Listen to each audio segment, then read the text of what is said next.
हाय students, नमस्कार मुलांनो. आपण human body and organ system हे युनिट समजून घेत होतो. या युनिटमध्ये आपण वेगवेगळ्या प्रकारच्या ज्या ऑर्गन सिस्टीम असतात त्या समजून घेतल्यात. म्हणजेच कोणकोणत्या ऑर्गन सिस्टीम ह्या ह्यूमन बॉडीमध्ये कार्यरत असतात हे आपल्याला माहिती आहे.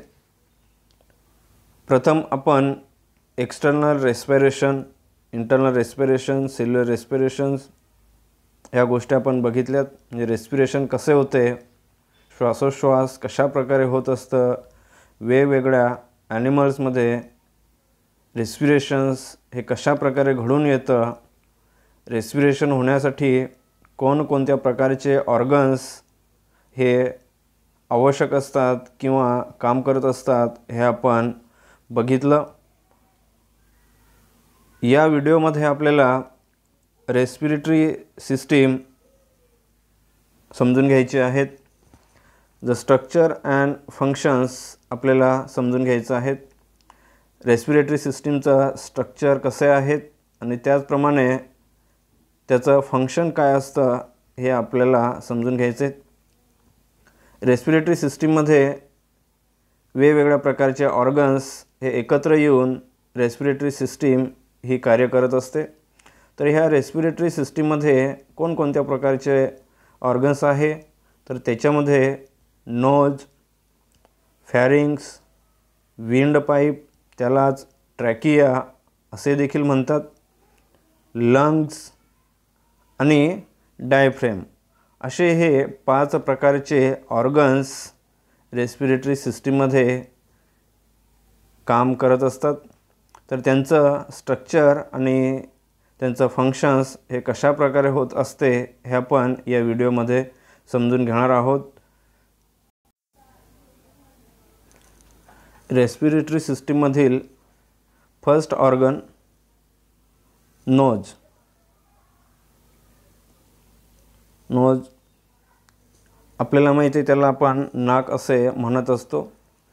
Respiratory system and respiration begins with nose. Respiratory system हे नोजपासूनच स्टार्ट होत असते. Air is filter with the help of hair and mucus present in the nose. तर आपण आपल्या सराउंडिंगला असणारी जी एअर आहे ती नोजच्या साहाय्याने, नोज थ्रू आपण इनलेट करत असतो आणि ते नोजमध्ये इनलेट होत असताना, एंट्री करत असताना आपल्या नाकामध्ये, नोजमध्ये हेअर असतात, तसेच म्युकस असतं. तर त्या ठिकाणी जी एअर आहे ती फिल्टर होत असते. तर नोज हा रेस्पिरेटरी सिस्टीमचा एक महत्त्वाचा पार्ट्स आहेत, ऑर्गन्स आहेत. बघा, ह्या इथे आपल्या लक्षात येईल ही रेस्पिरेटरी सिस्टीम्स या ठिकाणी दाखवलेली आहेत.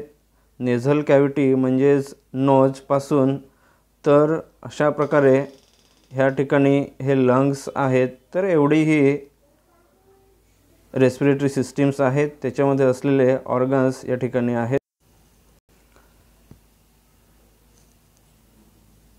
आणखीन या डायग्राममध्ये सुद्धा व्यवस्थित आपल्याला हे ऑर्गन्स दिसत आहेत.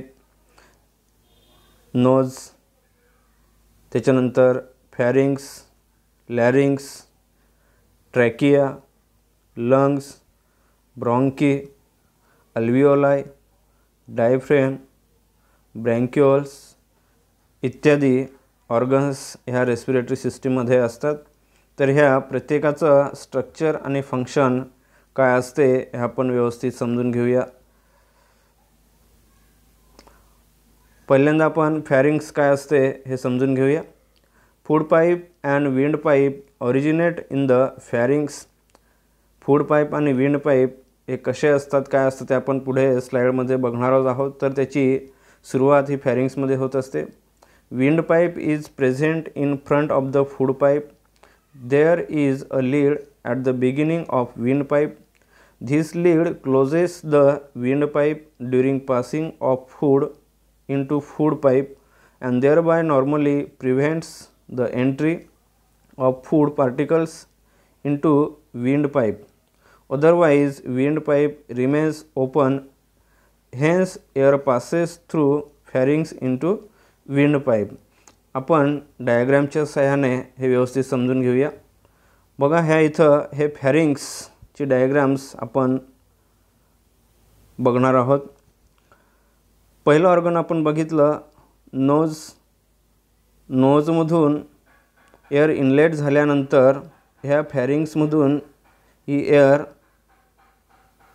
आत जात असते.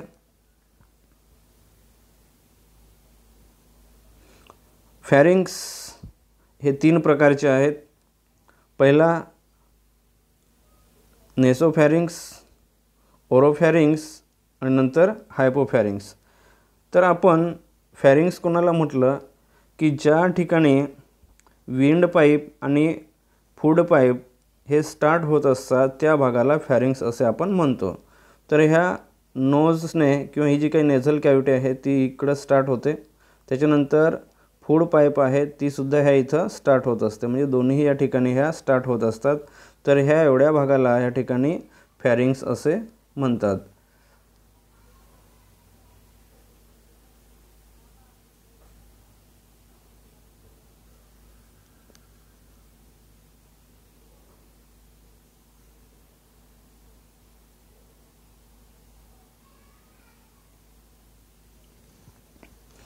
बघा, जेव्हा आपण फूड इटिंग करत असतो तेव्हा बोलायचं नसते असे आपण मोठ्यांकडून ऐकलेलं असतं.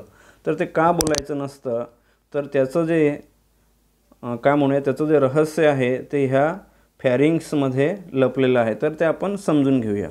या फॅरिंग्सच्या इथं इपिग्लोटिस नावाचं एक लीड असतं. बघा इथं इथं हे इपिग्लोटिस असतं. आपण ते नेक्स्ट स्लाईडमध्ये असेल, आपण ते समजून घेऊया. म्हणजे थोडक्यात एक लीड असतं. हे लीड खूप महत्त्वाचं असतं. जेव्हा आपण फूड एंटर करत असतो तेव्हा हे जे लीड आहेत ते लीड क्लोज आणि ओपन होत असते. आता ह्या इथं विंड पाईप आणि फूड पाईप असतात. इझोफागस त्याला फूड पाईप म्हणतात आणि ट्रॅकिया हा विंड पाईप आहे. तर हा जो ट्रॅकिया आहे तो फ्रंट ऑफ द इझोफागस, म्हणजेच आपल्या पुढच्या भागाला, मानेच्या पुढच्या भागात जर आपण विचार केला तर आधी ट्रॅकिला स्टार्ट होते आणि त्याच्या बॅक साईडला इझोफागस असतं. पण ह्यांची सुरुवात ही ह्या फॅरिंग्समध्ये एकाच ठिकाणी होत असते. आणि मग ह्या ठिकाणी हे जे काही इपिग्लोटिस आहेत ते म्हणजेच त्याला आपण लीड असं म्हणतो. तर हे लीड खूप महत्त्वाचं काम करत असते. हे लीड चालू आणि बंद होत असते, क्लोज आणि ओपन होत असते. जेव्हा आपण फूड एंटर करत असतो तेव्हा हे जे लीड आहेत ते लीड जी विंड पाईप आहे ते विंड पाईपला क्लोज करते आणि जी फूड पाईप आहे तेवढीच ओपन होत असते. आणि मग त्या फूड पाईपच्या थ्रू हे जे फूड आहे ते एंटर होत असते. पण ज्या वेळेस आपण मध्येच बोलत असतो तेव्हा ब्रीदिंग होत असतं आणि ब्रीदिंग होत असताना जी काही ही लीड आहे त्याला इपिग्लोटिस आपण म्हणत असतो. तर ते त्या ठिकाणी ओपन होत असते आणि त्यामुळे जे फूड आहे ते आपल्या ट्रॅकियामध्ये थोडंसं पार्टिकल जात असतात आणि मग त्यावेळेसच आपल्याला ठसका होत असतो. आता हा ठसका काय येत असतो, तर जेव्हा ब्रीदिंग करत असतो तेव्हा एअर इनलेट आणि आउटलेटसुद्धा होत असते. आणि जेव्हा आपण फूड इटिंग करत असतो तेव्हा फूडचे पार्टिकल्स जर ह्या ट्रॅकियामध्ये गेलेत तर जेव्हा हे फूडचे पार्टिकल्स ट्रॅकियामध्ये एंटर होत असतात त्याच वेळेस एअर ही आउटलेट होत असते आणि त्यामुळे दोन्हीही क्रिया एकदाच झाल्यामुळे त्या ठिकाणी आपल्याला ठसका त्या ठिकाणी होत असतो. परिणामी जर काही जास्त इफेक्ट झाला तर या ठिकाणी व्यक्तीचा मृत्यू देखील होऊ शकतो. तर थोडक्यात आपल्याला हे फॅरिंग्स काय आहेत, तर ह्या फॅरिंग्सच्या इथं विंड पाईप आणि फूड पाईप हे स्टार्ट होत असतात असं आपल्याला म्हणता येईल. बघा, आणखीन ह्या ठिकाणी फॅरिंग्सशी संबंधितच आपण ही डायग्राम बघत आहोत. बघा व्यवस्थित.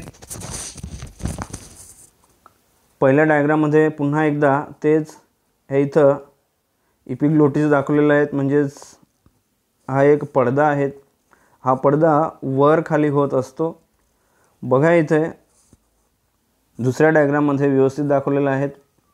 जेव्हा आपण फूड एंटर करत असतो तेव्हा हे जे इपिग्लोटिस आहेत ते बंद झालेले आहेत बघा, क्लोज झालेले आहेत. म्हणजेच ह्या इथं जो ट्राकिया आहेत किंवा विंड पाईप आहेत ते विंड पाईप क्लोज झालेले आहेत आणि ही फूड पाईप फक्त आहेत. म्हणजे जे फूड आहे ते विंड पाईपमधून न जाता फूड पाईपमध्ये जात असते. तर अशा प्रकारचा हा जो काय पोर्शन आहेत, भाग आहेत, त्या पार्ट्सला आपण फॅरिंग्स असे म्हणत असतो. तर फॅरिंग्स हा सुद्धा एक महत्त्वाचा महत्त्वाचा ऑर्गन आहे.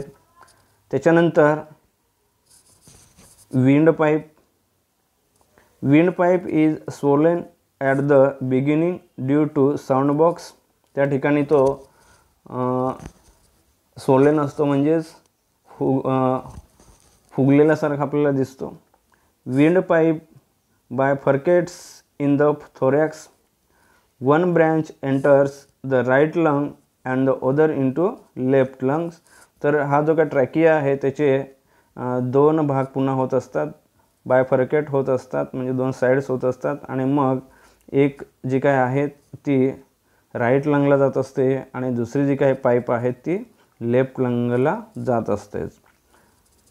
मुलांना आपल्याला माहिती आहे लंग्स हे दोन असतात, एक राईट लंग आणि दुसरं लेफ्ट लंग्स. पण बघूया ते बघा, ही विंड पाईप आहेत. ही जी काय व्हाईट कलरची आहेत ती विंड पाईप आहेत, त्याला आपण ट्रॅकिया असं म्हणतो. आणि त्याच्याच बॅक साईडला ह्या इथं एक दुसरी पाईप आहे, तिचा आपल्याला अभ्यास करायचा नाही, पण तरीसुद्धा आपण या ठिकाणी समजून घेऊया. ती आहेत फूड पाईप. आणि आपण याआधीच बघितलं की ही जी काही विंड पाईप आहेत ही फ्रंट ऑफ द फूड पाईपच्या असते, म्हणजेच ही पुढे असते आणि त्याच्या मागे ही फूड पाईप असते. तर असा हा ट्रॅकिया आहे. तर ह्या ट्रॅकियाचा जो काही एक पार्ट्स आहेत किंवा एक भाग आहेत म्हणजे ते बायफर्केट झालेलं आहे. तर वन साईड ही एका साईडला म्हणजेच लेफ्ट लंगला आणि दुसरी जी साईड दुसरी पाईप आहे ती राईट लंग्सला त्या ठिकाणी जात असते. तर थोडक्यात आपण या ठिकाणी ह्या ट्रॅकियाचं स्ट्रक्चर आपण बघितलं. त्याच्यानंतर लंग्स आपल्याला माहिती आहे लंग्स हे दोन असतात.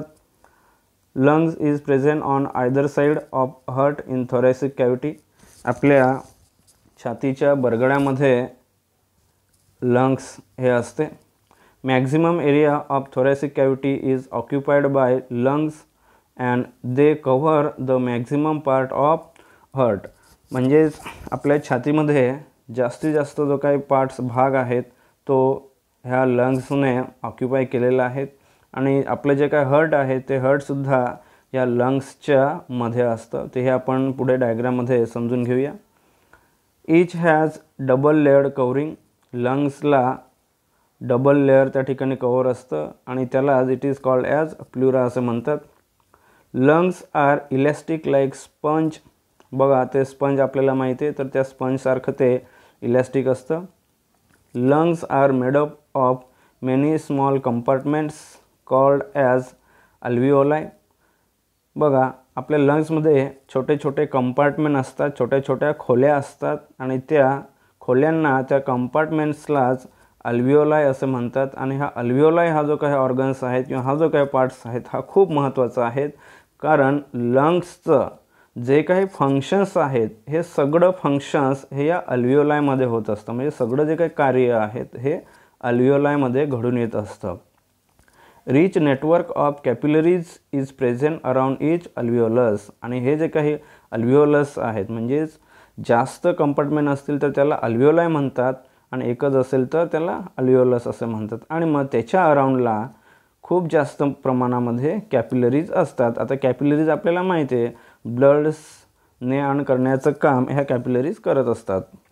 Walls of alveoli and capillaries are extremely thin. म्हणजेच त्या अल्विओलायचं वॉल आणि कॅपिलरीज ह्या एक्स्ट्रीमली थिन असतात, म्हणजे अतिशय पातळ असतात, अतिशय बारीक असतात. Gaseous exchange can easily take place across these thin wall. बघा या थिन वॉल्स का असतात, तर जे काही गॅसियस आहेत ते एक्सचेंज होण्यासाठी थिन वॉल्स असतात. जर ह्या ठिकाणी थिनच्या ऐवजी जर ते थिक वॉल असते तर गॅसियस एक्सचेंज होऊ शकले नसते. बघा हे सुद्धा आपण व्यवस्थित लक्षात ठेवणं गरजेचं आहे की जी काय वॉल्स असते ती थिन का असते, तर गॅसियस हे एक्सचेंज होण्यासाठी अल्व्हिओलाई आणि कॅपिलरीजच्या जे काही वॉल्स आहेत त्या थिन असतात. A large number of अल्व्हिओलाई is present in lungs. आता हे लंग्स किती प्रमाणात असतात, किती नंबर्स, त्याची संख्या किती असतात, तर खूप मोठ्या प्रमाणात असतं. म्हणजे 1 2 3 एवढं नव्हे तर खूप जास्त प्रमाणामध्ये अल्व्हिओलायच्या ठिकाणी असतात. Larger surface is available for gaseous exchange. आणि त्या ठिकाणीच गॅसियस एक्सचेंज होत असतात. आपण डायग्रामच्या सहाय्याने समजून घेऊया. बघा ह्या इथं ह्या डायग्राममध्ये हे लंग्स आहेत 1 and 2, हे 2 लंग्स आहेत. हा आपण बघितला ट्रॅकिया, त्याला आपण विंड पाईप असं म्हणतात. ते पुढे जाऊन ते बायफर्केट होते. त्याची 1 पाईप ही लेफ्ट लंग आणि अनदर ही राईट लंगला जात असते. आणि मग त्याच्या आतमध्ये जाऊन पुन्हा ह्या कॅपिलरीज तयार होत असतात आणि आतमध्ये पुन्हा अल्व्हिओलाईज आहेत. ही दुसरी डायग्राम बघा. या ठिकाणी सुद्धा आपण बघू शकतो हा व्हाईट कलरचा इथं ट्रॅकिया आहेत. त्याच्यानंतर हे इथं हर्ट आहेत. बघा आपण आधीच समजून घेतलं आहे की हे जे काही लंग्स आहेत म्हणजे आपली जे काही थोरॅसिक कॅव्हिटी आहेत, जे काही छाती आहेत, त्या छातीमध्ये जास्तीत जास्त जो काही भाग आहे तो ह्या लंग्सने ऑक्युपाय केलेला आहे. आणि ह्या इथं बघा व्यवस्थित बघा, ह्या इथं आपलं हार्ट आहे. बघा ह्या इथं पुन्हा एकदा मी तुम्हाला दाखवतो. हे इथं हार्ट आहेत म्हणजेच ते ह्या दोन्ही लंग्सच्या मध्ये त्या ठिकाणी असतं. तर हे थोडक्यात लंग्सचं स्ट्रक्चर आहेत.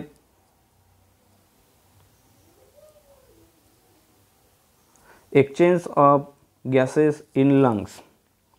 आता लंग्स किंवा रेस्पिरेटरी सिस्टीममध्ये महत्त्वाचं फंक्शन्स काय आहेत तर ते आधी आपण समजून घेऊया. आपण जी काही एअर इनलेट करत असतो त्या एअरमध्ये ऑक्सिजन असतं आणि ते ऑक्सिजन आपण लंग्सपर्यंत घेऊन जातो.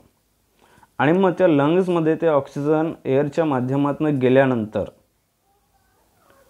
जे ब्लड आहेत त्या ब्लडमध्ये ऑक्सिजन मिक्स होत असतं आणि त्या ब्लडच्या माध्यमातून आपल्या शरीरातील इतर सेलपर्यंत, इतर ऑर्गन्सपर्यंत ऑक्सिजन हा जात असतो. आता आपल्याला माहिती आहे ब्लड प्युरिफाय. आता ब्लड प्युरिफाय कुठे होत असतं तर ते लंग्समध्ये होत असतं. आता ब्लड प्युरिफाय होते म्हणजेच काय होते तर जे डिऑक्सिजनेटेड ब्लड आहेत म्हणजे अशुद्ध रक्त आहे त्याच्यामध्ये कार्बन डायऑक्साईड असतो, तर त्या कार्बन डायऑक्साईडला लंग्सपर्यंत आणलं जातं.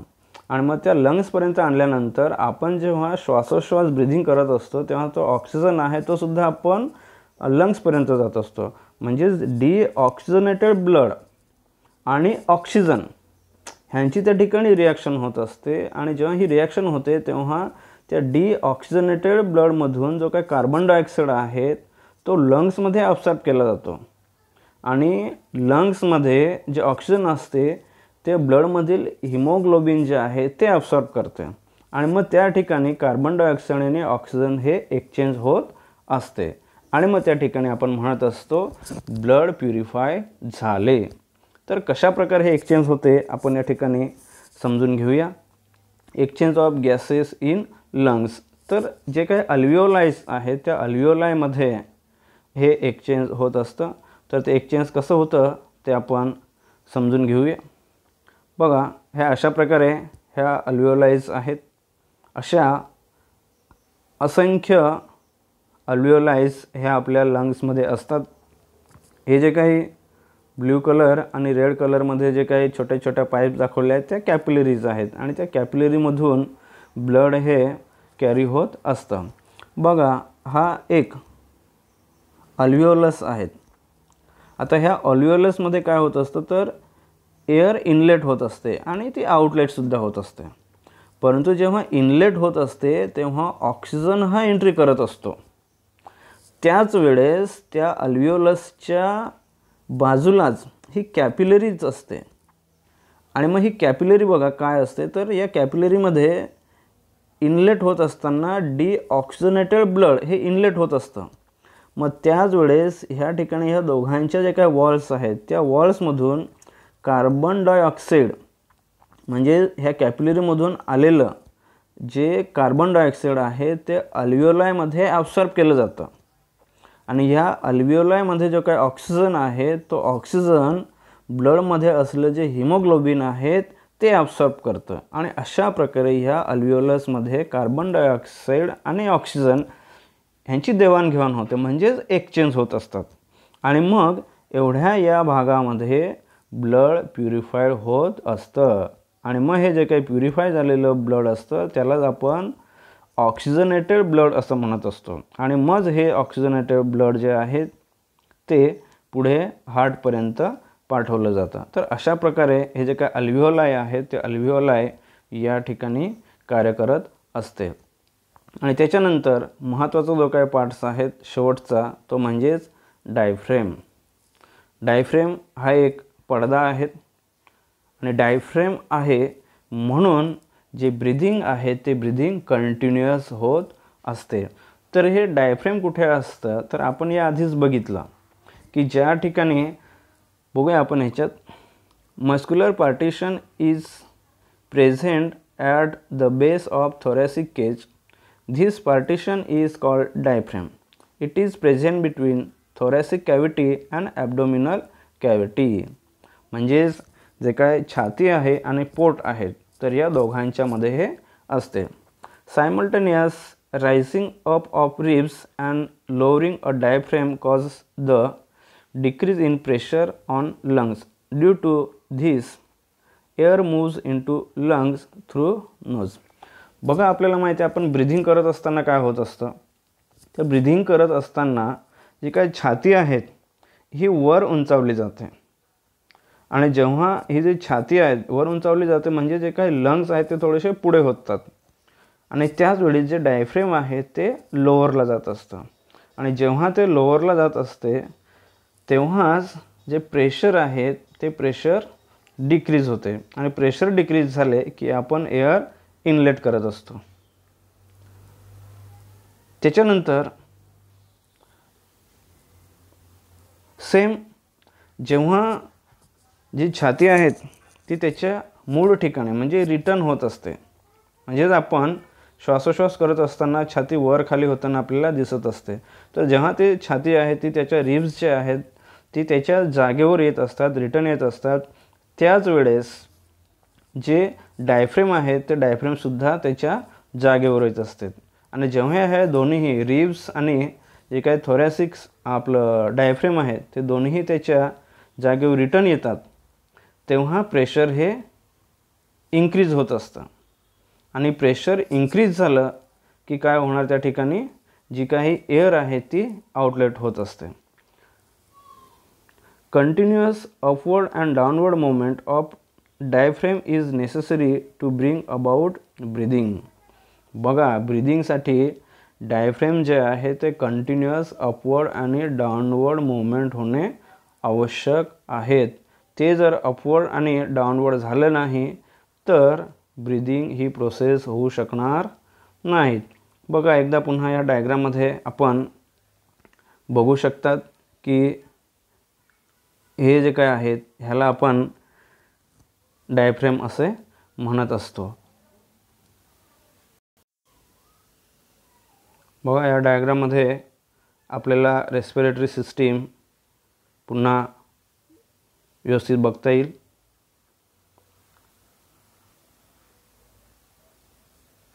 व्यवस्थित ऑब्झर्व करा. हे डायफ्रेम आणि लंग्स त्यांची मोमेंट आहेत. अशा प्रकारची मोमेंट ही कंटिन्युअस होत असते. अशा प्रकारची मोमेंट ही कंटिन्युअस होणे गरजेचे असते आणि अशा प्रकारची मोमेंट कंटिन्युअस होते म्हणूनच जे ब्रीदिंग आहे ते सुद्धा कंटिन्युअस त्या ठिकाणी होत असते. म्हणजेच लंग्सवरील जे काही प्रेशर आहे ते डिक्रीज आणि इन्क्रीज करण्याचं काम या ठिकाणी हे डायफ्रेम करत असतं. आणि मग जेव्हा लंग्सवरील प्रेशर इन्क्रीज आणि डिक्रीज होत असते तेव्हा एअर ही इनलेट आणि आउटलेट होत असते. तर मुलांनो, अशा प्रकारे आपण रेस्पिरेटरी सिस्टीमचं स्ट्रक्चर आणि फंक्शन्स हे व्यवस्थित समजून घेतले. यानंतर या युनिटमधील जो उर्वरित जे कंटेंट आहे ते आपण नंतरच्या व्हिडिओमध्ये समजून घेऊयात.